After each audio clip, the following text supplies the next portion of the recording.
Hermanos, es un gusto volver a saludarles, aunque sea a la distancia, en este domingo.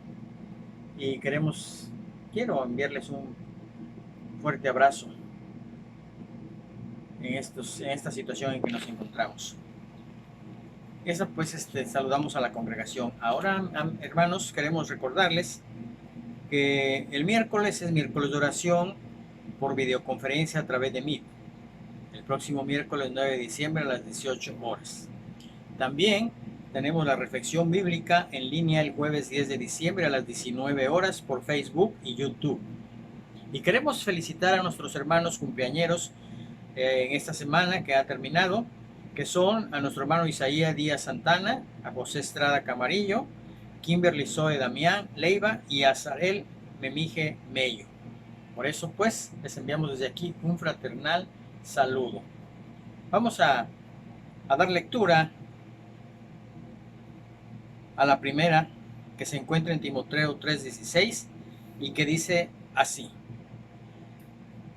e indiscutiblemente grande es el misterio de la piedad. Dios fue manifestado en carne, justificado en el Espíritu, visto de los ángeles, predicado a los gentiles, creído en el mundo, recibido arriba en gloria. Oremos, hermanos. Gracias, Padre, por esta oportunidad que nos das una vez más de estar delante de ti, Señor, para adorarte, alabarte y, Señor, queremos ofrecerte este culto y esta adoración. Recíbela, Señor, y que tu Espíritu Santo la perfeccione y la lleve a ti. Eres digno.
Para que en todo sea Dios glorificado por Jesucristo.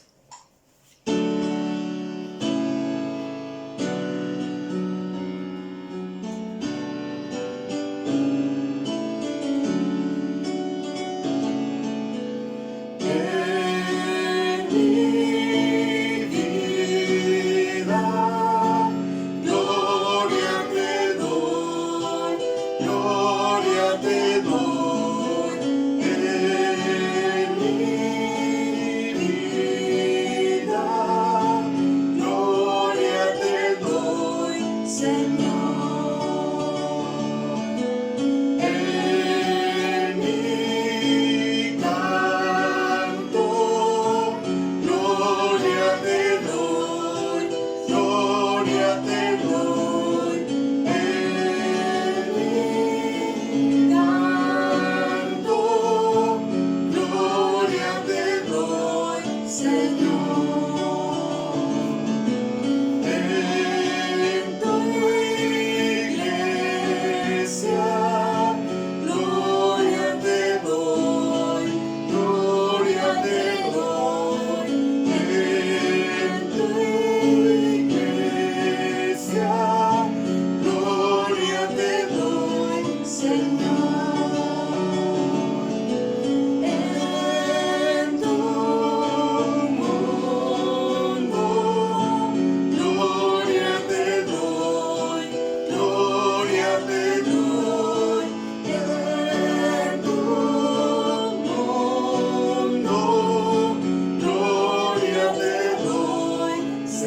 Canta, oh hija de Sión, da voces de júbilo, oh Israel.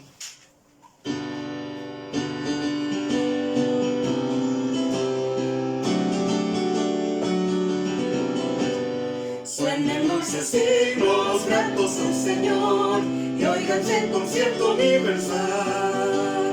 Desde el alto cielo baja el Salvador para beneficio del mortal. Gloria, gloria sea nuestro Dios, gloria si cantemos a una voz.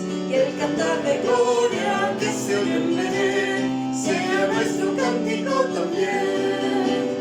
Montes y collados fluyen leche y miel, y abundancias nacen y solas. Gócense los pueblos, gócense Israel, que a la tierra viene ya la paz. Gloria, gloria sea nuestro Dios, gloria si cantemos a una voz.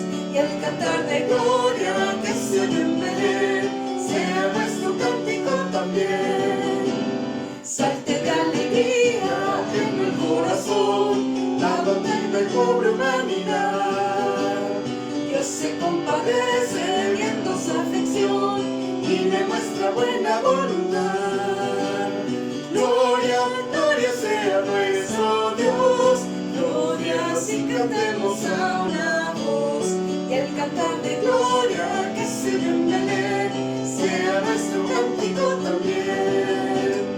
Late nuestros pechos doble gratitud hacia quien nos brinda redención. Y a Jesús y Cristo que nos da salud, tributemos nuestra adoración. Gloria, gloria sea nuestro Dios, gloria si cantemos a una voz. Y el cantar de gloria que se oye en Belén sea nuestro cántico también.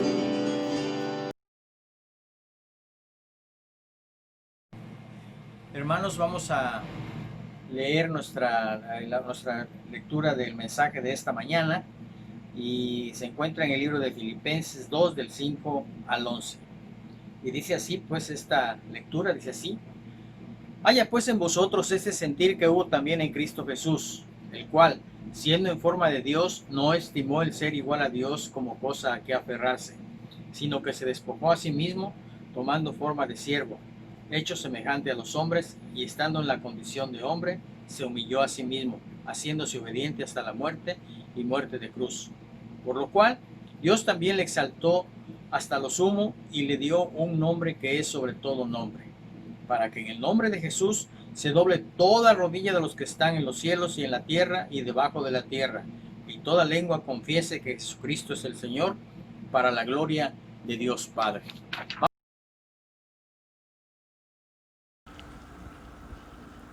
Buenos días, estimados hermanos y hermanas y todos aquellos que nos acompañan por estas redes sociales. Hoy, que es el primer día de la semana, domingo, día del Señor, aquí estamos nuevamente para compartir de su palabra. Desde el momento en que nacemos, esperamos que las personas que nos rodean cubran todas nuestras necesidades. El bebé llora hasta que la mamá le da de comer o le cambia el pañal. El niño pequeño se porta mal hasta que papá deja de jugar con la hermana mayor y le presta toda su atención. Cuando crecen, los niños exigen tener los mismos privilegios que sus hermanos y aún más. Los adultos normalmente buscan los trabajos mejor pagados, las casas más cómodas, los coches más prestigiados, las vacaciones más extravagantes y están dispuestos a esforzarse todo lo que sea necesario para lograr sus metas. Lo que empieza con un instinto de supervivencia rápidamente se convierte en la expresión de la naturaleza humana caída. Y para que la gente pueda vivir en comunidad, este instinto debe ser contenido. Muchas de las normas que se exigen en las familias y muchas de las leyes presentes en las sociedades son precisamente el intento de contener y de canalizar el deseo humano de dominar a los demás. El instinto es tan fuerte y tan universal que la comunidad que pone en práctica de forma eficaz la tarea de la restricción se autodestruye. La encarnación de Jesús es la antítesis de este sentido, de este instinto de dominación humana. Aunque tenía acceso a todos los privilegios y poder que su deidad divina le confería, y aunque podía utilizar ese privilegio y ese poder para dominar a las criaturas, Jesús consideró su divinidad como una oportunidad de servir y de obedecer. El apóstol Pablo animó a los filipenses y a través de ellos a todos los creyentes de todas las generaciones a que sigamos el ejemplo de Jesús. Así que si tú y yo somos seguidores de Cristo, si tú y yo somos cristianos, nuestro mayor anhelo es ser precisamente como Jesús y representar dignamente el apellido cristiano. De eso es lo que hablaremos en esta mañana. Antes te invito para que podamos pedirle al Señor que nos guíe en el entendimiento de su palabra. Oremos. Te damos muchas gracias, Padre, por la oportunidad que nos das nuevamente de acercarnos a tu mensaje. Te rogamos que tú nos guíes a toda verdad y nos muestres la forma en la que tú quieres que nosotros te amemos, te sirvamos y te representemos en esta tierra. Que tu Espíritu Santo nos guíe a toda verdad. En el nombre de Jesús. Amén. Continuamos con nuestra serie de predicaciones que llevan por nombre Somos uno y para Cristo, con base en la epístola a los Filipenses. Este domingo tenemos la cuarta entrega de un total de 10. Filipenses 2, del 5 al 11, es un pasaje muy completo sobre la naturaleza de la encarnación de Cristo. Es el texto, tal y como nos ha llegado, que habla sobre la preexistencia de Cristo, de que Cristo es igual a Dios, de su identificación de Cristo con los seres humanos y del precio que tuvo que pagar precisamente por esa identificación. Además, el pasaje también nos da información sobre el estado de Cristo después de la encarnación y sobre la futura sumisión a Cristo de todos los seres humanos, de todas las latitudes y de todos los tiempos. Este pasaje probablemente fue un himno cristiano antiguo. Es decir, este himno es una ventana que nos permite asomarnos a un periodo clave, pero oscuro en la historia del cristianismo. Me refiero al periodo que va entre la resurrección de Jesús a la composición y redacción de las cartas de Pablo. De esta manera, podemos ver a los primeros cristianos adorando y descubriendo lo que pensaban de Jesús. Así que este es un viaje sumamente fascinante. Filipenses 2:5 dice: la actitud de ustedes debe ser como la de Cristo Jesús, nueva versión internacional. Ser cristiano implica tener un sentir similar al de Cristo Jesús. Es decir, que nuestra forma de comportarnos respecto a las mismas debe ser igual a las mismas motivaciones que tuvo nuestro Salvador Jesucristo. Y tomando la expresión de un canto muy popular entre nosotros, los cristianos, dice: «Cual mi maestro, anhelo siempre ser». La pregunta de esta mañana es si tú y yo queremos ser como nuestro maestro. ¿Estamos dispuestos a pagar el precio como Él estuvo dispuesto al hacerse un ser humano como tú y como yo? La actitud de Cristo va contra la lógica humana. Nosotros nos aferramos a nuestros privilegios y estilo de vida. En cambio, Cristo Jesús, que es de otra naturaleza, porque Él es divino, no se aferró a esa condición. Dice Filipenses 2, 6 y 7, el cual, aunque existía en forma de Dios, no consideró el ser igual a Dios como algo a que aferrarse, sino que se despojó a sí mismo tomando la forma de siervo, haciéndose semejante a los hombres. Y observen esto que hemos enfatizado. Existía en forma de Dios y a pesar de eso, tomó la forma de siervo. Aunque Cristo Jesús es por naturaleza divino, en griego dice, teniendo forma de Dios, siendo de la misma esencia de Dios, siendo Dios mismo. Pablo utiliza este término para recalcar la esencia de la naturaleza de una persona, su estado o su condición, y esta que es de manera continua y permanente, es decir, no es impuesta, es su naturaleza de origen, es todo lo que es. Así que Pablo eligió la que denota de manera específica el carácter esencial e inmutable de algo, aquello que es por sí y en sí mismo. Y cuando dice que Cristo es el mismo Dios, esto no cambia, esto es una realidad, esa es su naturaleza. Retoma probablemente el pensamiento que encontramos en el Evangelio de Juan capítulo 1, versículo 1. En el principio ya existía el Verbo, y el Verbo estaba con Dios, y el Verbo era Dios. Nueva versión internacional. La palabra que aquí se traduce como igual, define cosas que son con exactitud, igualdad en tamaño, cantidad, cualidad, carácter y número. Es decir, son iguales en todos los sentidos. Así que Jesús es igual a Dios y así lo afirmó siempre durante su ministerio terrenal. Recordemos las palabras que él mismo le dijo a Felipe allá en el capítulo 14, versículo 9 del Evangelio de Juan. Pero Felipe, ¿tanto tiempo llevo yo entre ustedes y todavía no me conoces? El que me ha visto a mí, ha visto al Padre. ¿Cómo puedes decirme, muéstranos al Padre? Nueva versión internacional. Así que él dice, cuando me han visto a mí, le está diciendo a esos hombres que convivieron con él de noche, de día, fueron para un lado y para otro y observaron exactamente que él es congruente con lo que está diciendo y que verdaderamente a través de él están conociendo la misma imagen de Dios.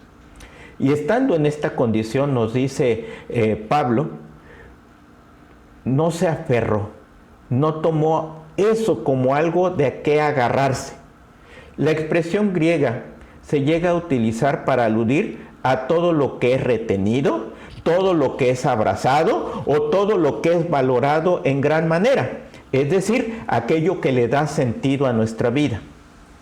Y aunque Cristo tenía todos los derechos y privilegios y honores de la deidad, de los cuales siempre fue digno y nunca podrá ser descalificado de su posición, su actitud fue no aferrarse a esas cosas o a esa posición, sino estar dispuestos a prescindir de ello por un tiempo, el tiempo que estuvo en esta tierra. ¡Qué contraste con aquellas personas que se aferran a una posición de privilegio y de poder, como ocurre en la clase política, que aunque sus resultados no hayan sido los esperados, aún así quieren seguir en la política porque han encontrado en ella un estilo de vida que les brinda seguridad, que les brinda bienestar y que les da sentido a sus vidas. Jesús, que es de otra naturaleza, nos muestra que no se aferró a su condición de ser Dios, sino que se despojó y vino a tomar la forma de un siervo. Cristo deliberadamente se despojó de su investidura divina, cambió su apariencia para tomar ahora la forma de un esclavo, porque es lo que realmente aparece en la palabra original, un esclavo. Se despojó a sí mismo. La traducción literal es se vació a sí mismo. Es decir, fue un acto voluntario de renuncia y no implica que él se quitara su divinidad o que intercambiara la divinidad por la humanidad. No obstante, Jesús sí renunció o dejó a un lado sus privilegios en varios aspectos importantes. Dejó a un lado la gloria celestial, porque mientras estuvo en la tierra, renunció a la gloria de su relación cara a cara con Dios y el despliegue y disfrute continuo de esa gloria. Acuérdense que los que lo veían como un simple vecino de Nazaret, como el hijo de José y de María, habitante de aquellas regiones de la provincia de Galilea. También dejó de lado su autoridad independiente, porque durante su encarnación, Cristo se sometió por completo a la voluntad de su Padre. Y una vez y otra lo va a afirmar en los evangelios: yo estoy aquí para cumplir lo que mi Padre desea. También dejó ciertas prerrogativas divinas, porque puso a un lado el despliegue voluntario de sus atributos divinos y se sometió a la dirección del Espíritu Santo. ¿Se acuerdan? Después de que fue bautizado allá en el Jordán por Juan el Bautista, el Espíritu dice que lo llevó al desierto, donde ayunó, pasó hambre, estuvo en oración durante 40 días y 40 noches. En lugar de tener una fiesta de graduación como hubiera sido lo normal, Jesús fue llevado por el Espíritu al desierto para que fuera probado. Luego dejó también las riquezas eternas mientras estuvo en la tierra, porque Cristo en general fue una persona pobre, poseyó muy pocos bienes. Y por último, deja esa relación favorable con Dios, porque tuvo que sentir la ira plena del Padre hacia el pecado del mundo mientras estaba en la cruz, de lo cual hablamos semanas anteriores. Cuando clama: Dios mío, ¿por qué me has abandonado? Cuando está llevando el peso, la carga, el dolor por nuestros pecados, tomando nuestro lugar para que nosotros seamos liberados. Luego dice en nuestro pasaje: se hizo semejante a los hombres. Cristo no solamente fue Dios en un cuerpo humano, sino que adoptó todos los atributos esenciales de nuestra humanidad. Sí, se identificó por completo con nuestras necesidades y con nuestras debilidades humanas básicas. Es decir, tuvo hambre, tuvo sed, fue tentado en todo, pero no pecó. Vean cómo lo dice Hebreos 2:14. Debido a que los hijos de Dios son seres humanos, hechos de carne y sangre, el Hijo también se hizo de carne y sangre, pues solo como ser humano podía morir y solo mediante la muerte podía quebrantar el poder del diablo, quien tenía el poder sobre la muerte. Nueva traducción viviente. Así que la enseñanza de los discípulos fue que Jesús fue igual a ellos, lo veían como alguien compañero de milicia, como alguien que compartía la vida igual que ellos, solamente que sin pecado. Y solamente, o además de eso, manifestando acciones extraordinarias en el nombre de Dios. Así que Jesús se convirtió en la versión humana de Dios, plenamente Dios y plenamente hombre. Quiero que escuchemos cómo lo expresa el credo de Calcedonia, una fórmula de los cristianos del siglo V, que es parte de nuestras confesiones como Iglesia Nacional Presbiteriana. El credo de Calcedonia, formulado en el año 451, que habla precisamente de esta doble naturaleza de Jesucristo. Escuchemos. Nosotros, entonces, siguiendo a los santos padres, todos de común consentimiento, enseñamos a los hombres a confesar a uno y el mismo Hijo, nuestro Señor Jesucristo, el mismo perfecto en deidad y también perfecto en humanidad, verdadero Dios y verdadero hombre, de cuerpo y alma racional, consustancial con el Padre de acuerdo a la deidad y consustancial con nosotros de acuerdo a la humanidad, en todas las cosas como nosotros, sin pecado, engendrado del Padre antes de todas las edades, de acuerdo a la deidad, y en estos postreros días, para nosotros y por nuestra salvación, nacido de la Virgen María de acuerdo a la humanidad, uno y el mismo, Cristo, Hijo, Señor, unigénito, para ser reconocido en dos naturalezas inconfundibles, incambiables, indivisibles, inseparables. Por ningún medio de distinción de naturalezas desaparece por la unión. Más bien es preservada la propiedad de cada naturaleza y concurrentes en una persona y una sustancia, no partida ni dividida en dos personas, sino uno, y el mismo Hijo, y unigénito. Dios, la Palabra, el Señor Jesucristo, como los profetas desde el principio lo han declarado con respecto a Él, y como el Señor Jesucristo mismo nos lo ha enseñado, y el credo de los santos padres que nos ha sido dado. Amén.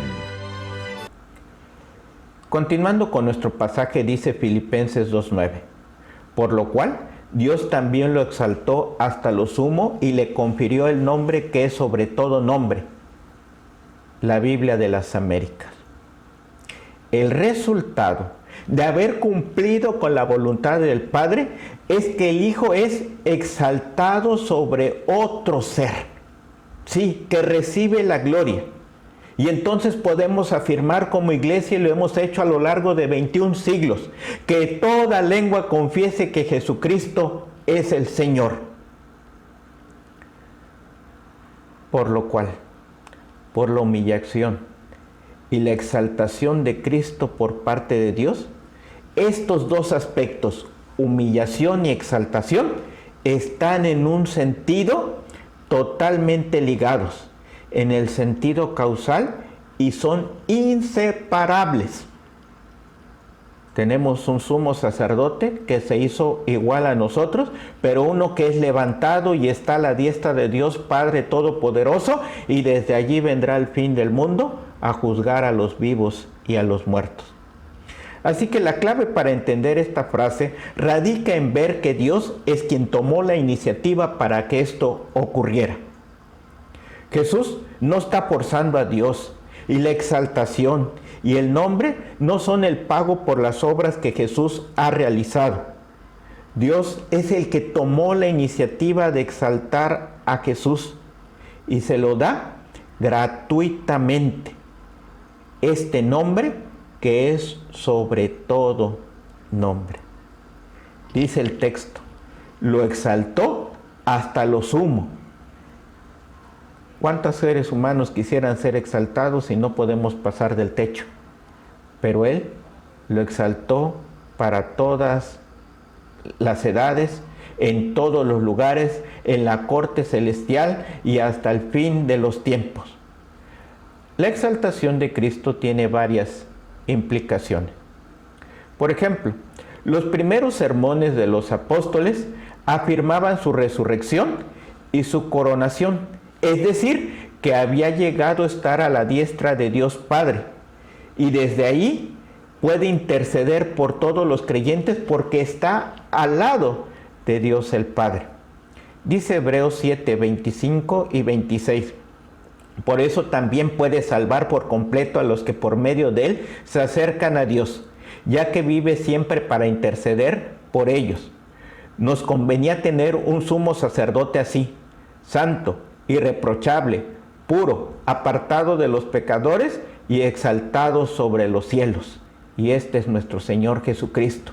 Este mes que estamos hablando de su encarnación, se encarnó para triunfar sobre la muerte, para liberarnos del pecado, pero no se quedó solamente aquí en la tierra, regresó al Padre y está siendo exaltado, y al final de los tiempos todas las naciones, todos los reinos, todos los seres humanos nos arrodillaremos, nos postraremos delante de Él, porque Él es el que merece toda la gloria y la honra.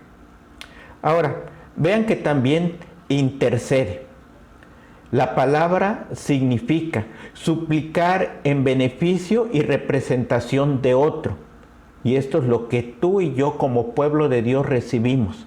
cuando lo hemos conocido, cuando lo aceptamos en fe, cuando le entregamos nuestra vida, recibimos el beneficio de ser representados ante la corte celestial por el mismo autor de la vida, por el mismo que dio su vida por nosotros, por Jesucristo.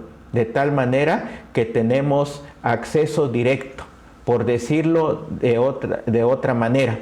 No tenemos que ir y buscar y rodear y pasar por la mesa de audiencias, por la Secretaría de Partes. No, tenemos acceso directo porque el que está sentado a la diestra del Padre intercede por ti y por mí.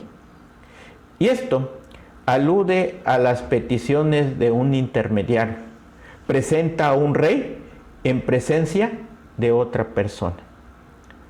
Además de recibir la gloria que siempre le perteneció, la nueva posición de Cristo con Dios hace que este significado y estos privilegios que no tenía en la encarnación regresen a Jesucristo. Y si no hubiera vivido Jesús en medio de los seres humanos, no habría podido identificarse con nosotros como el sumo sacerdote perfecto que intercede por nosotros. Es decir, no podría habernos entendido desde este punto de vista de los hombres, de los seres humanos de esta tierra. Y si Él no hubiera muerto en la cruz, no habría podido ser elevado desde el extremo más bajo al que llega hasta el cielo, como sustituto perfecto por el pecado humano. De lo cual hablamos, la encarnación y estos días navideños implican que Él vino a la tierra para que pueda rescatar a los perdidos, para que podamos regresar a la presencia del Señor. Dice Hechos capítulo 5, versículo 30 y 31. El Dios de nuestros antepasados resucitó a Jesús, a quienes ustedes mataron colgándolo de un madero. Por su poder, Dios lo exaltó como príncipe y salvador para que diera a Israel arrepentimiento y perdón de pecados.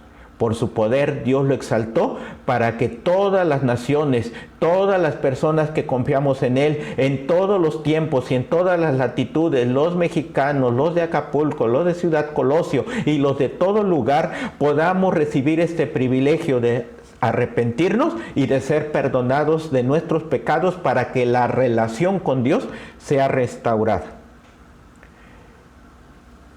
Y dice el texto, tiene un nombre sobre todo nombre. Es una forma de trascender extraordinaria, porque algunos quieren grabar su nombre en una placa, en una estatua, en un busto, en un documento, en una pintura.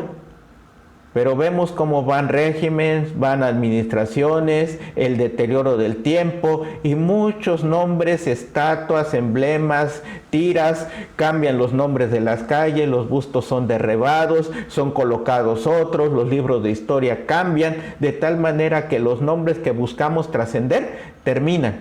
Pero el verdadero nombre, el nombre que es sobre todo nombre, permanece.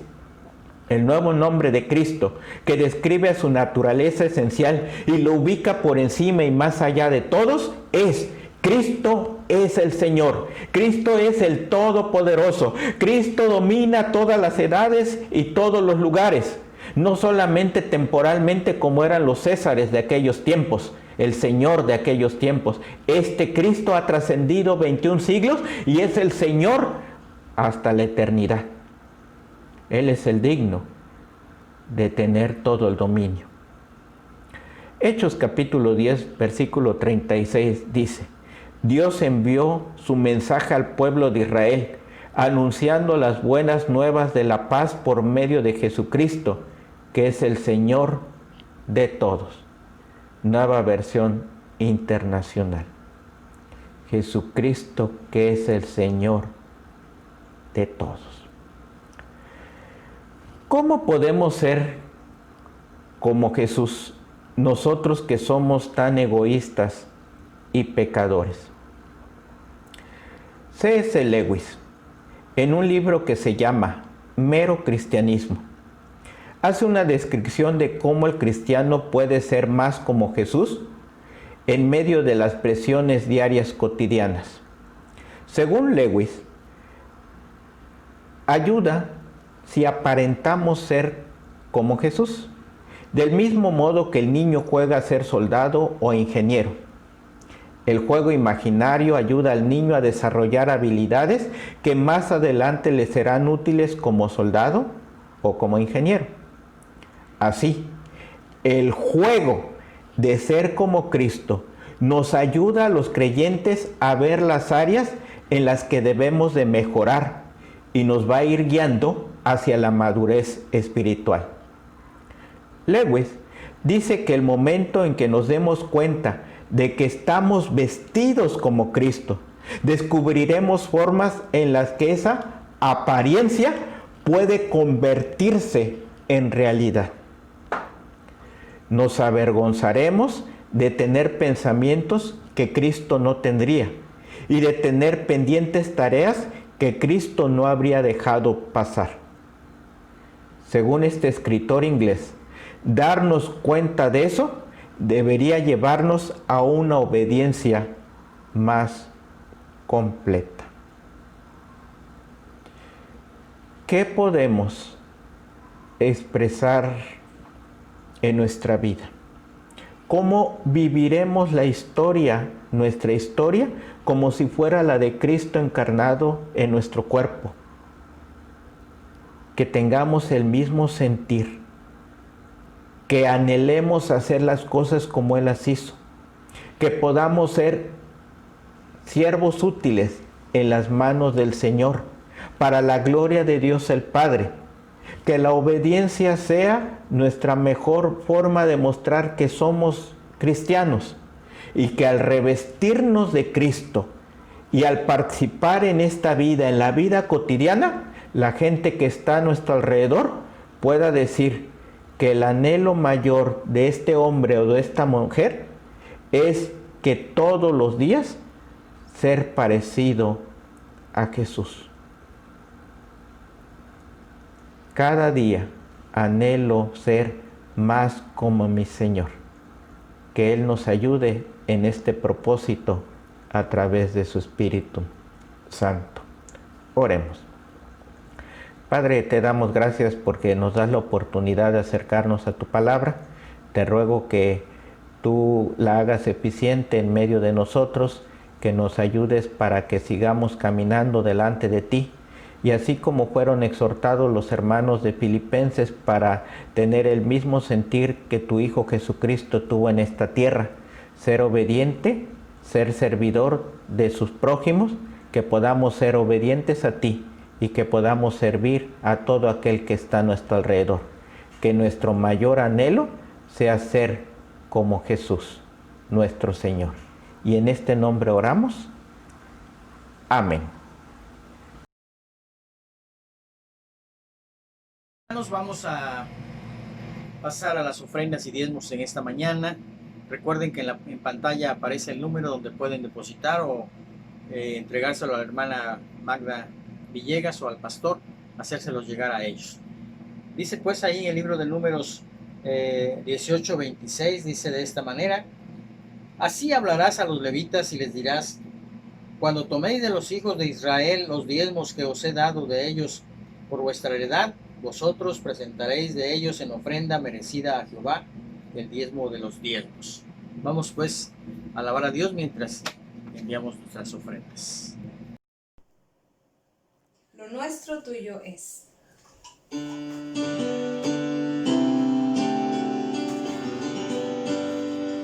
Lo nuestro tuyo es, tu mano nos lo dio. Por eso gloria, honra y paz te damos, oh buen Dios. Lo nuestro tuyo es, tu mano nos lo dio. De gracia recibí, Señor, de gracia tú te doy. Amén.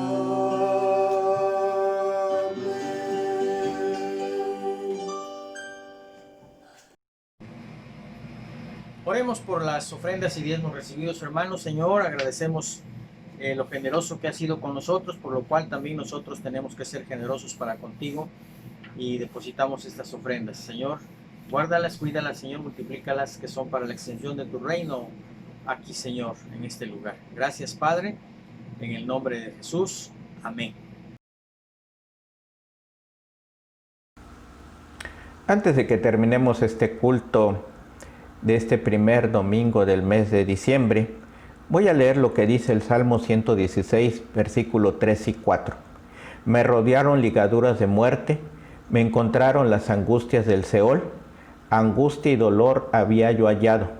Entonces invoqué el nombre de Jehová diciendo, oh Jehová, libra ahora mi alma. Y vamos a invocar a nuestro Señor como nos invita a que lo hagamos este salmo. Te damos muchas gracias, Padre, por esta semana que ha concluido. Gracias, Padre, por los hermanos y hermanas que tú les permitiste cumplir un año más de vida. Te agradecemos por la vida de Isaí Díaz Santana. Te agradecemos porque tú lo has guardado juntamente con su familia allá en Guadalajara. Y gracias, Padre, por la oportunidad que le estás dando de prepararse para servirte mejor en esta tierra. Te rogamos que lo guardes, que lo bendigas y que le sigas prosperando con la bonita familia que tú le has permitido formar.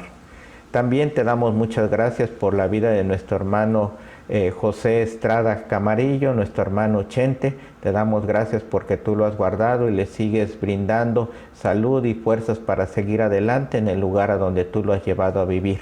Bendícelo y guarda. También te agradecemos por la vida de Kimberly Zoé Damián, la nieta de nuestra hermana Magda. Gracias porque ella está creciendo de una manera saludable y te rogamos que tú le bendigas juntamente con su familia y tú le permitas llegar a ser una mujer que pueda declarar su fe delante de ti. Ponemos en tus manos a Sarel Memije Mello, el hijo de nuestra hermana Cata, y te rogamos, Padre, porque pues él, habiéndote conocido, hoy se ha alejado un poco de tu camino, pero si tú le has llamado, tú lo regresarás al camino de alguna forma. Te rogamos que tú bendigas a su mamá, a su familia y le des el gozo de una vez que vea a su hijo nuevamente restaurado y congregándose. Ponemos en tus manos la vida de Iván Villanueva, quien está en su proceso de rehabilitación. Te rogamos, Padre, porque tú le des la oportunidad de que pronto pueda nuevamente volver a caminar y poder realizar sus actividades cotidianas. Ponemos en tus manos la vida de Delfino González, el tío de nuestra hermana Saraí, de Max, quien es cuñado de su mamá, de la hermana Emma. Él está seriamente afectado por el cáncer, que también está en fase terminal, y te rogamos, Padre, porque tú tengas misericordia de este varón. La familia sabe exactamente lo que está pasando esta familia. Te pedimos, Padre, también por Guadalupe Aguilar y Aquitofel Sánchez, la abuelita y el padre de nuestra hermana Zuleima, así como sus familiares. Ellos están pasando por momentos difíciles de su salud, pero también problemas económicos, y aunado a eso también la extorsión en la que están siendo inmersos de violencia en el lugar donde radican. Te rogamos que tú los guardes de mal y pues también les permitas prosperar en sus trabajos, en sus negocios, para seguir adelante. Padre, te ruego por nuestra hermana Rosalba Guevara, quien ha dado positivo a COVID-19. Te agradecemos porque sus molestias son pocas y te pedimos porque no haya ninguna complicación, que simplemente pueda pasar este tiempo de cuarentena sabiendo que tú vas a proteger su integridad, también la de Alan. Te rogamos que los bendigas y los guardes. Pongo en tus manos también la familia Segura Arellano, la familia del cuñado de mi cuñada Adriana, que esta semana pues tú has llamado a tu presencia a Armando Segura, que ya estaba sufriendo mucho, pero ahora queda el dolor por la separación. Confiamos en tu gracia y que tú le restaurarás allá el día de la resurrección, pero mientras tanto te rogamos por tu paz y consuelo para la familia. Ponemos en tus manos también a los damnificados en los estados de Chiapas, sur de Veracruz, Tabasco, que siguen pasando momentos difíciles. Las lluvias todavía no han terminado y todavía hay desbordamiento de ríos. Ya les han empezado a brindar ayuda, pero te rogamos que tú tengas de ellos misericordia. En aquellas regiones tienes mucho pueblo tuyo y te rogamos, Padre, porque también podamos extender la mano de misericordia para nuestros hermanos. Y Padre, pongo en tus manos las decisiones de nuestro gobierno local, estatal, federal, en materia de salud y económicos. Vienen los últimos días de este mes para Acapulco y Guerrero, pues son días muy buenos en lo general cuando viene el turismo. Pero ahora, Padre, con todas las restricciones que hay, no sabemos exactamente cómo se desarrollará esta temporada. Te pedimos, Padre, que le des visión a las autoridades para que tomen las decisiones adecuadas en materia económica y de salud. En tus manos nos ponemos, bendícenos y guárdanos en esta semana que está iniciando. Y ahora, mis amados hermanos, hermanas, que la gracia de nuestro Señor Jesucristo, el amor de Dios el Padre, la comunión y pastoreo de su Espíritu, sea con cada uno de nosotros, nuestras familias, con esta congregación Emmanuel y con todo su pueblo, ahora y siempre. Amén. Te esperamos nuevamente en esta tarde a las 18 horas por estos medios audiovisuales para continuar alabando a nuestro Señor. Dios te bendiga.